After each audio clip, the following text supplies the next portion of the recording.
The Tern Orox is a unique adventure cargo bike, but is it that much better than an electric mountain bike almost half its price?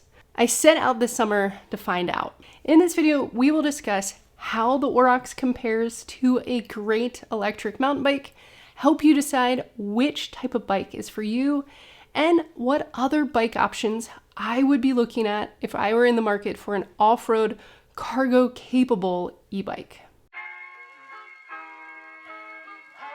Hey, I'm Arlie, aka Bike Shop Girl, and I've worked in the bike industry the last 20 years, and now I'm a full-time YouTuber trying to help get more families out of their cars, on their bikes, to leave their car at home when possible. So I have completely different videos on these bikes, kind of going through the highlights and why I think both of them are great bikes to leave the car at home. So on one side of this, we have the Orox. This is a beast of a cargo bike.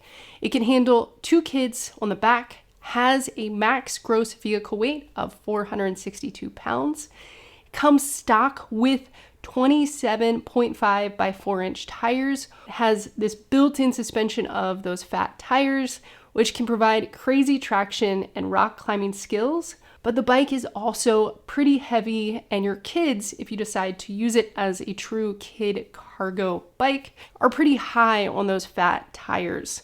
And the starting price is $64.99 here in the US. On the other end of the spectrum, but still an electric mountain bike with cargo capacity, is the Trek Marlin Plus 8. This is a mountain bike with trail geometry that gives you a nice, steady ride. The reason I picked this bike is it has an optional rear rack to expand what you can carry. The bike's max gross vehicle weight is 300 pounds. My size large has 29 by 2.9 inch tires, and the bike cost $34.99.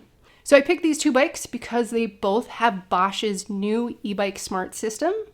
The Orox has the strongest motor with the Performance CX, giving you 85 newton meters of torque. The Marlin Plus 8 has the active line, which is only going to be 50 newton meters of torque. The Orox can run 2 battery pack, which can give you 725 watt hours up to 1600 watt hours. The Marlin has a built-in 400 watt hour battery with an option to run a PowerMore 250 battery extension. Obviously, I'm making this video because there's definitely special sauce to the Orox if you plan on carrying cargo off-road, even if it's just hard pack trail. First off, it has that built-in suspension, which I can't talk enough about. These tires give the suspension of 4 inches, and low tire pressure also gives you the advantages of a fat bike, which is super nice traction, and the tires can flex around rocks or roots or sand or snow. Speaking of traction, one of the advantages of the Orox is that it has a really long wheelbase. This gives you a lot of stability, especially when you're carrying cargo, trying to climb steep things, or handle a bike loaded off-road. And then lastly, it's a Tern, so it has insane accessory options, from carrying kids, dogs, your whole glamping setup. You really have no questions of what you can carry, and there's probably an accessory made for you. But the Orox is a big bike, and something that made me honestly nervous off-road. The bike itself is 80 pounds without any accessories, and you weigh it down, and taking a 100+ pound bike off-road is something that you should be cautious and respect. Other thing I want to note about the Orox is that I would never mountain bike with my kids on board.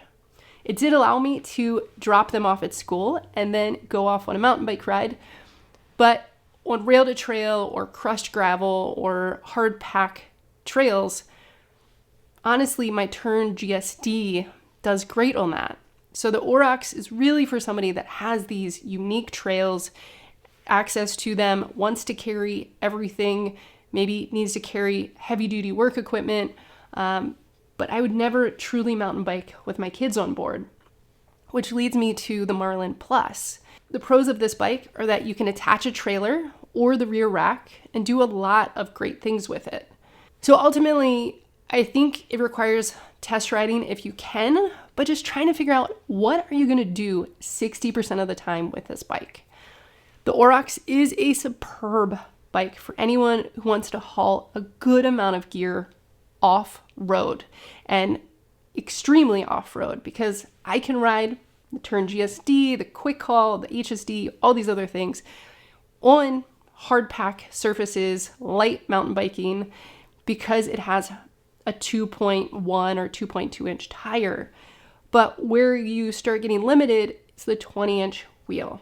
So the Orox is a class of its own, even among other adventure bikes, which I'll talk about in a second. I loved mountain biking with the Orox, besides the thumping of the kickstand.